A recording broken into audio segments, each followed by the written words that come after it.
So we're in the home stretch now, case reports. This is kind of an easier one, but it's still important to be able to critically appraise case reports.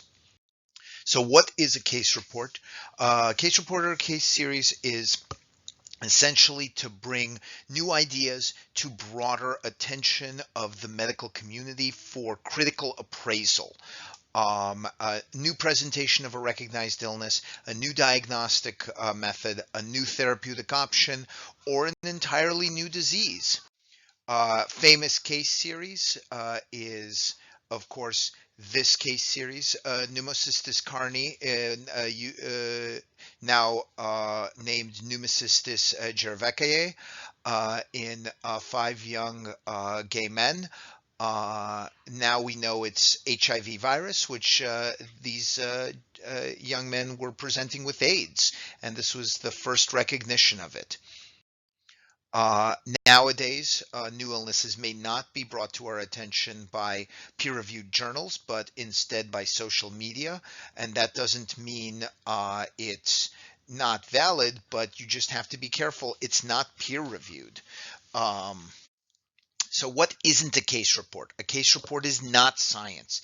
Cannot provide statistically valid data. It cannot establish cause and effect, and it cannot eliminate bias. It can probably only amplify bias, and it should never be incorporated into evidence-based practice.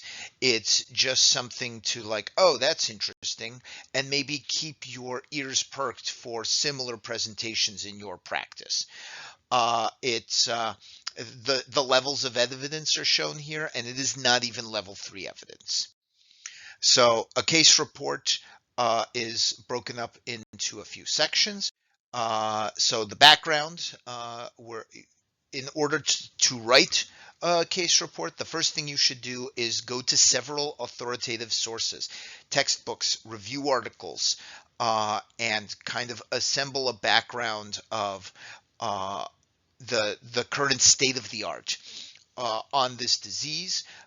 You want to uh, outline what standard of care is for this illness, and just put extra emphasis on the areas that your case touches upon. You want to do a thorough literature search, and if it says, if you can't find anything, you just publish Medline search with the following terms yielded no results. When you do the case presentation, this is not the time to state whether or not the patient drinks well water or municipal water, unless that's somehow relevant to the case. This is a really focused approach where only the germane findings are presented.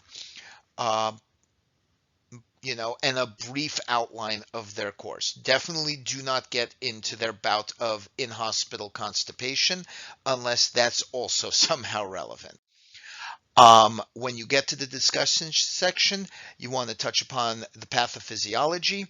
You want to touch upon what the long-term outcomes for this patient, if they survived, the differential diagnosis, and the pros and cons of how you rule in and rule out other entities besides what the ultimate diagnosis was. And you want to also touch upon how this finding that you're bringing to light might impact future care of patients that present similarly. The conclusion section is the briefest. It's obviously more research is required to further elaborate this, and you might want to just briefly take a stab at, like, here's how you can conduct research. You write the abstract last.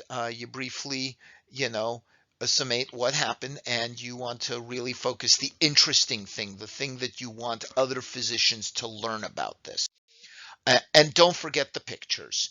Um, yeah. If you have any questions and are taking the course for credit, don't hesitate to email me.